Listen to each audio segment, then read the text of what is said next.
Lalu apa kemudian yang dimaksud dengan Hasto Kristianto dengan politik sebagai kehidupan? Kita akan berbincang dengan Ketua DPP PDI Perjuangan Bang Ahmad Basarah dan ada Wakil Ketua Umum Partai Gerindra Bang Habibur Rahman. Selamat sore semuanya.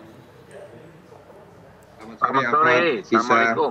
Waalaikumsalam warahmatullahi wabarakatuh. Mohon maaf lahir batin ya Bang Basarah dan juga Bang Habibur Rahman. Iya, sama-sama. Saya ingin ke Bang Ahmad Basarah. Bang Ahmad Basarah, tadi kita dengarkan ya apa yang dijelaskan oleh Mas Hasto, membantah ada pesan khusus dari Prabowo, tapi kok sepertinya agak sulit bisa dicerna gitu kalau tidak ada apa-apa. Apa sih sebenarnya yang dibicarakan antara Pak Rosan dengan Bu Mega? Ya, Alfat, sebelum saya menjawab pertanyaan Anda, karena ini adalah hari kedua Lebaran di mana kami DPP PDI Perjuangan berkesempatan hadir di forum ini, saya ingin mengucapkan kepada segenap masyarakat Indonesia yang merayakan Idul Fitri dengan ucapan selamat Hari Raya Idul Fitri. Taqabbalallahu minna wa minkum taqabbal ya karim. PDI Perjuangan mohon maaf lahir dan batin. Baik. Yang kedua, Mas Afat dan Mbak Tisa, benar pada hari pertama Lebaran, sesuai dengan tradisi Ibu Megawati Soekarno Putri, itu senantiasa membuka open house secara terbatas di kediaman beliau di Tengku Umar 29 Jakarta Pusat. Kenapa saya sebut terbatas? Karena memang Ibu Mega tidak pernah membuat pengumuman terbuka untuk mengundang masyarakat halayak ramai datang ke kediamannya. Tetapi siapapun yang datang bersilaturahmi dan untuk berlebaran dan saling memaafkan, Ibu Mega selalu membuka pintu dan membuka tangan untuk bersalaman. Nah, oleh karena itu, ketika Mas Tosan datang ke Tengku Umar untuk berlebaran, bersilaturahmi, saling memaafkan, Ibu Mega juga menerima dengan tangan terbuka. Karena memang tradisi keagamaan dan adat istiadat yang Ibu Mega anut, siapapun yang datang dengan niat yang tulus untuk meminta maaf, itu pasti dibukakan pintu. Sehingga pada waktu itu kemarin maksud saya di hari pertama Lebaran, Mas Rosan diterima dengan sangat baik, duduk satu meja sama Ibu, bersama Mbak Puan, juga ada Mas Hasto di sana, juga ada Mas Azwar Anas, ada 2 menteri di sana. Kalau tidak salah juga saya dapat info dari Pak Sekjen itu, Pas Arifin Tasrif juga ada di sana. Kebetulan pas Mas Rosan datang, saya baru saja kembali dari Tengku Umar pada waktu itu. Nah, itu membuktikan bahwa Ibu Mega adalah tokoh bangsa, tokoh negarawan yang senantiasa terbuka menjalin komunikasi dengan siapapun sepanjang niatnya datang itu memang betul-betul dengan satu niat yang tulus untuk bersilaturahmi dan saling memaafkan. Begitu, Alfat. Pertemuan bukan hanya satu kali kemarin yang kita lihat saja, ada pertemuan sebelumnya juga, kalau tidak salah ada 2 kali pertemuan sudah. Nah, apakah bertemu 2 kali ini ada maksud politik tertentu berbau rekonsiliasi ke depannya pasca Pilpres? Ya, saya kira tidak ada yang sifatnya politis ya. Mas Rosan sendiri maupun Ibu Mega meletakkan pertemuan itu dalam konteks Lebaran, dalam konteks Idul Fitri. Jadi betul-betul pertemuan yang bersifat kemanusiaan, bersifat hubungan antar 2 anak bangsa yang kebetulan Mas Rosan adalah selain sebelum sebagai ketua tim kampanye nasional Prabowo Gibran, beliau juga adalah duta besar kita di Amerika Serikat. Sehingga banyak hal yang Mas Rosan ceritakan kepada Ibu Mega tentang pengalaman beliau pada saat menjadi duta besar di Amerika Serikat. Nah, mengenai kedatangan yang sempat 2 kali, Tisa, kebetulan pada saat kedatangan Mas Rosan yang pertama itu, Ibu masih belum datang ke ruang penerimaan tamu di Tengku Umar 29. Beliau kan di rumah sebelah Tengku Umar 27. Jadi karena Ibu belum datang ke ruang tamu, Mas Rosan ada jadwal harus bersilaturahmi dengan tokoh-tokoh bangsa yang lain, beliau pamit begitu, dan baru setelah Ibu ada di ruangan penerimaan tamu, baru Mas Rosan datang lagi. Jadi tidak ada alasan politis apapun sehingga beliau harus datang 2 kali, kecuali alasan teknis.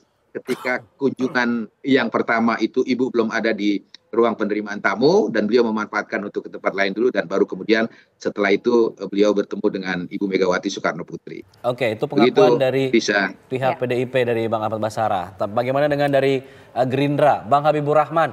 Jika memang kemudian tidak ada pembahasan politik, hanya silaturahmi saja, kenapa Pak Rosan tidak memberikan keterangan pers setelah pertemuan? Langsung berjalan begitu. Apakah memang ini ada misi tertentu yang kemudian masih rahasia, yang masih dirahasiakan oleh Gerindra?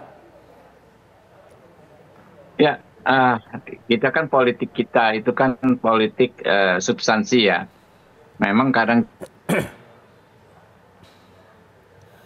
Baik, Bang Habib. Halo, Bang Habib.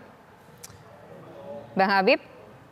Baik, kita akan coba perbaiki ya komunikasi kami dengan Bang Habibur Rahman. Tadi sudah sempat tersambung, tapi kemudian ada masalah teknis. Kita akan coba hubungi kembali Bang Habibur Rahman. Saya ingin kembali ke Bang Ahmad Basarah. Bang Basarah, apakah kemudian baik, sepertinya sudah tersambung dengan Bang Habibur Rahman. Bang Habib, sudah tersambung lagi? Halo. Ya, silakan Bang Habib dilanjutkan. Ya? Kedengaran Bang Habib, silakan Bang Habib dilanjutkan. Ya, silakan. Ya, namanya politik tentu kita kan melihat substansi. Kadang ada yang tersurat, tersirat, bahkan gestur. Ya. Nah, intinya sebenarnya dalam konteks komunikasi, ikhtiar kami membuka komunikasi dengan semua pihak, termasuk ya dengan teman-teman PDI Perjuangan dan koalisi Paslon 3, tentu semangatnya yang kami tangkap mulai ada kesamaan frekuensi. Bukan mulai ada, kan memang selalu ada kesamaan frekuensi. Kita kontestasi biasa, tetapi pada dasarnya semua niatannya, cita-citanya adalah hal-hal yang baik untuk bangsa dan negara ini. Kalau kata Pak Prabowo, udahlah, kita ini semua hatinya merah putih gitu loh. Apalagi Pak Prabowo dengan Ibu Mega, praktis nggak ada hambatan ideologis, bahkan psikologis apapun untuk terus berkomunikasi, bahkan bertemu dalam waktu yang tidak terlalu lama. Ya, nah tapi ada tentu hal yang sama-sama kita hormati, mekanisme atau proses formal pemilu ini yang belum sepenuhnya tuntas karena masih ada beberapa hari lagi putusan Mahkamah Konstitusi. Jadi setelah itu saya pikir ya. Bang Habib, ini kan kalau kita mengingat pada peristiwa beberapa hari yang lalu, informasi yang beredar pada beberapa hari yang lalu ada rencana pertemuan antara Pak Prabowo dengan Ibu Megawati. Kita penasaran, apakah pertemuan tersebut akan segera berlangsung? Iya, kalau semangatnya ya kami tangkap ya dari kedua belah pihak untuk pertemuan. Dalam hitungan hari kan akan ada putusan MK. Setelah itu saya pikir sangat mungkin ya akan ada peluang untuk bertemu kedua tokoh bangsa tersebut. Kan ini masih juga di bulan Syawal ya, di saya. Bulan Syawal itu memang sejarahnya bagi pemimpin-pemimpin bangsa seringkali menjadi momentum untuk rekonsiliasi lah ya, untuk membangun komunikasi yang baik antar sesama tokoh bangsa. Oke, sepertinya sudah semakin jelas nih untuk kata-katanya, udah ada kata-kata rekonsiliasi, kesamaan frekuensi, artinya akan mengajak PDIP untuk bergabung dalam pemerintahan Prabowo Gibran? Kalau saya mencermati dari apa yang disampaikan oleh pimpinan saya Pak Prabowo Subianto, baik di acara-acara eksternal, terutama juga apalagi juga di acara-acara internal, tidak ada alergi istilahnya, tidak ada hambatan bagi kami untuk mengundang teman-teman PDI Perjuangan bahkan bisa bergabung dalam pemerintahan yang akan datang. Saya nggak dalam kapasitas mendahului ya. Ya, tapi kalau saya baca gesturnya Pak Prabowo, gestur politiknya teman-teman Koalisi Indonesia Maju, nggak akan ada hambatan. Jadi kalau sudah ketemu nanti ya setelah putusan MK, ya saya pikir kalau semangatnya rekonsiliasi kan secara logika yang cukup bagus itu yang adalah opsi ada di pemerintahan. Secara logika kan begitu. Tapi bukan berarti misalnya teman-teman di luar pemerintahan kita nggak akan hormati, kan itu kan harus resiprokal, nggak bisa bertepuk sebelah tangan.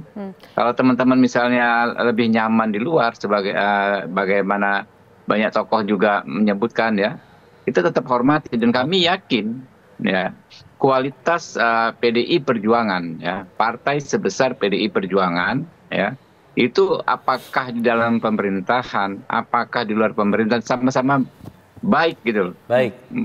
Beliau ini kan elegan sekali ya. Ketika di kekuasaan elegan, ya. Ketika di luar kekuasaan juga elegan. Jadi nggak ada yang negatif. Ini pilihannya adalah pilihan baik dengan baik gitu ya. Nggak ada yang buruk di antara dua opsi kemungkinan. Kalau di luar pemerintahan, kalau saya mengacu kepada Pak Hasto, PDI Perjuangan akan menjadi pihak di luar pemerintahan yang suportif terhadap hal-hal yang baik yang dilakukan pemerintah, tetapi akan mengkritisi hal-hal yang kurang pas menurut mereka ya yang dilakukan oleh pemerintah. Ini kan ideal menurut saya, ya bagus juga yang seperti ini gitu. Tapi kalau memang berkenan di pemerintahan, ya nggak ada masalah. Kan kitalah yang berhak menciptakan model demokrasi kita sendiri. Atau orang kan harus imbang, ada yang di luar, ada yang di dalam. Kalau menurut kami, Partai Gerindra nggak seperti itu. Demokrasi kita harus kita temukan formatnya sendiri. Oke,